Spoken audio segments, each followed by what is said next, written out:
Are you looking for some frugal living tips that you can put into action today? In this video, I'm going to share with you 12 frugal living tips that you can put into practice today. Let's go. Welcome, I'm Amy, and here at Frugal Over 50, I give you tips and tools for frugal living. Para mis amigas de habla hispana, bienvenido. El día de hoy les voy a compartir 12 tips para la vida frugal. Tip number 1, buy the cheaper tuna. Now, this could be translated into buy the cheaper of something that you're doing. Let me give you an example. I have been buying canned tuna at the store for several years, and I prided myself on buying the store brand. I bought the larger can because it was a better value than buying 2 small cans. And then I looked, and just to the side of the canned tuna that I've always bought was another canned tuna. Now in my area, the canned tuna that I bought was $3.19 per can. I looked next door, so to speak, and there was this other tuna, chunk light tuna. This tuna here, $1.79 a can at my local grocery store. When you're shopping frugally and you think, I think I've been as frugal as I can be, see if there's a way you can get the same thing cheaper. I found out that I could save over $1 just by looking slightly to the left in the tuna cans aisle. So maybe that tip will help you find something that's similar but just slightly cheaper, and every little bit helps. Number 2, I want to talk to you about my salmon obsession. I really love salmon. Salmon where I live is extremely pricey, and while it might seem like a frugal choice for folks with a larger grocery budget than mine, in which case absolutely go for it, I honestly can't justify adding fresh or frozen salmon to my weekly grocery budget or even for a special occasion just because it costs so much. But I discovered canned salmon, and canned salmon costs significantly less. And I'll tell you a little secret. When they pressure can the salmon, they include the bones and the skin, both of which are good for calcium. If you are a woman over 50, you know you're looking for ways to get calcium, canned salmon.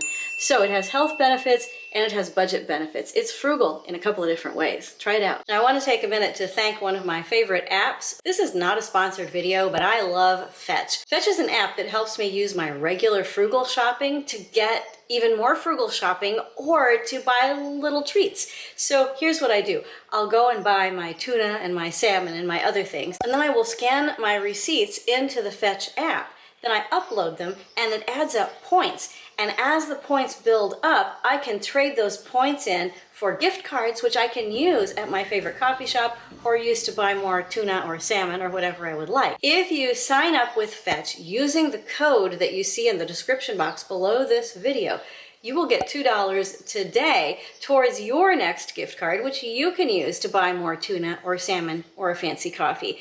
Thank you, Fetch, for helping me buy nice things. Number 3, bake your bread instead of driving to the grocery store to buy it. And here's where you have to calculate costs a little bit. I love to bake bread, and so I keep all of the implements, all of the cooking items that I need, all of the ingredients, all right there so that I can make the bread when I want to make the bread. In fact, I'm making bread today, and it is so delicious. It makes the house smell wonderful. It tastes great. I know what went into it. I can buy a 5-pound bag of bread flour, pretty good brand, for about the same price as a mediocre loaf at the grocery store. So the savings is enormous right there. Now at this point you may be shouting at your screen, but Amy, I don't bake bread. In fact, I don't eat bread. Think of how you can apply this in your life. What can you make instead of driving to the store to buy it every so often? You probably are thinking of something right now and groaning a little bit and thinking, I don't know, should I try it? Yes, you should. Bake that bread, make that thing, you can do it. Number 4, cook the rice you have. Again, you may have to apply this to a different food product, but I am the sort of person who likes to keep a couple of different kinds of rice in my home at all times. And I usually keep long grain rice and also medium grain rice.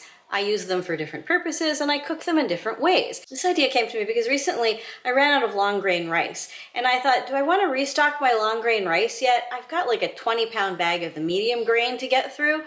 Maybe I should just cook the medium grain with the same spices and seasonings that I usually cook the long grain with. Usually when you cook medium grain rice, you just rinse it and then steam it, and then you serve it with food that has the seasoning in it. With long grain rice, you often season the rice itself, so you have seasoned rice served along with the dish. and I had no idea if cooking the medium grain rice, kind of like I cooked the long grain rice with the seasonings and everything, if it would work. And so I cooked a little bit of long grain rice that I had, seasoned it up, and then I steamed the medium grain rice, but with the same flavorings that I was going to use in the long grain rice, if I had long grain rice. You know what? It tasted fine. It was actually really good. Enjoyed it a lot. And so no regrets. I cooked the rice that I had. I saved myself the gas and time to go to the grocery store. I saved myself the money of buying a product that, yeah, I arguably could have used, but I had 20 pounds of this other that I needed to get through, and it worked out fine.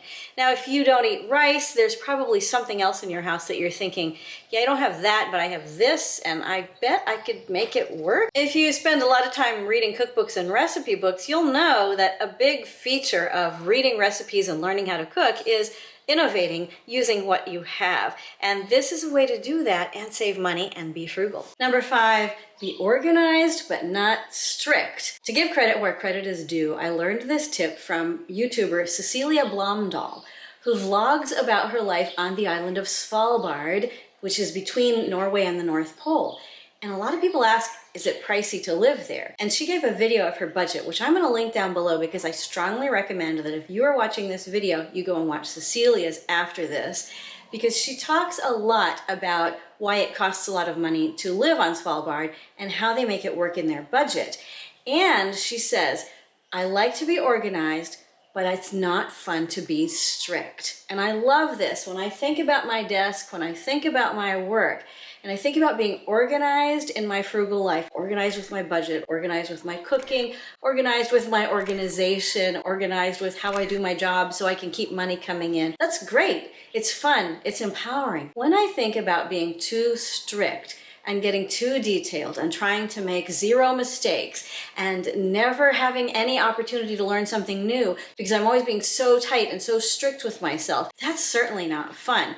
And Cecilia illustrated this by going through her entire budget and talking through this, and at the very end of her video saying, oh, you know, I forgot this one thing. That's all right. It's okay to forget a few things as you organize. It's okay to have a desk that looks like this one day and the next day it's piled high with stuff. Be organized because that's fun, but don't be strict because that's not fun. If you're getting value out of this video so far, would you give it a like and consider subscribing? And I've just opened a Patreon for Frugal Over 50. Stay tuned for more information on that. I'm going to put a link down below in the description for Patreon. I've already got a few people signed up, so let's keep going. All right, let's take a walk of doom over here for number 6, which is clean that one thing. I'm here in my laundry room and my cleaning products room, and I keep my floor cleaning products right there. I have this fun little gadget, which is a battery operated Shark vacuum cleaner,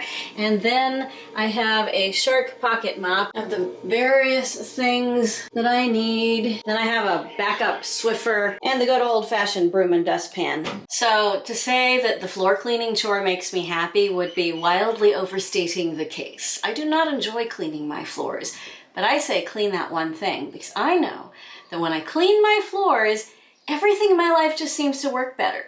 And I know that as soon as I said clean that one thing, you started groaning and you started thinking about that one thing that you could do. And if you do that one practical thing, it will make your life more frugal because it takes the worry off your mind. Worry leads to impulsive spending. It also helps you set yourself up for success in other areas because you did that one thing. You did that hard thing. I'll show you why I don't like cleaning my floors. I got them so they wouldn't show dirt in. Mostly they don't. But the thing about floors is, as soon as you clean them, something comes along and then you gotta clean them again. And that is not always the funnest part of living in a house like this with Goldie. But I mean, isn't it worth it? Clean that one thing. And in fact, go down below in the comments and tell me, what's that one thing you have not been wanting to clean and it's getting in the way of your frugal journey because you're worrying about it and it's making you want to spend money? You know what it is. Tell me below. For tip number 7, we're back in the kitchen with a really quick reminder. Pack your lunch. It might seem that it is too exhausting and especially if you're working a job that is really stressful and really draining. Now, some people actually get around this by acknowledging that they're not going to be able to prepare their lunch every day of the week, and they will, without guilt, increase their eating out budget a little bit and then decrease their grocery budget proportionately. Other folks will prepare several lunches in a row, and some people like to prepare a big batch of one dish that they can eat for 4 or 5 days off of the leftovers. Whatever your method is, packing a lunch will save you money, and in the long run, I think it will also save you some time and some stress, and it will certainly help you on your frugal living journey. Our next tip, number 8, is wash the dishes.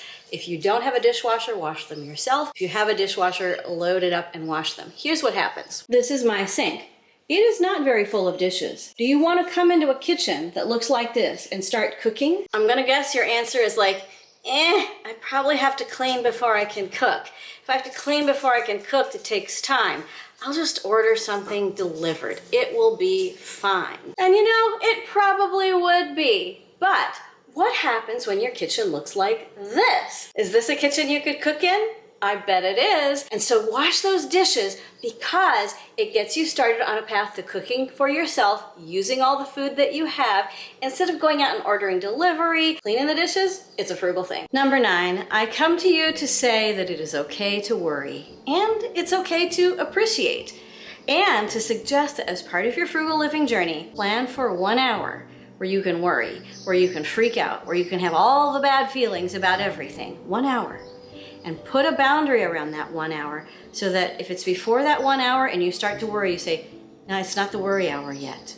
And then when the hour is done, you say, the hour's done for today. Also have a time every day where you appreciate. This tip comes to us from one of our viewers, Kathy, who talked about setting aside time every day to appreciate what you have.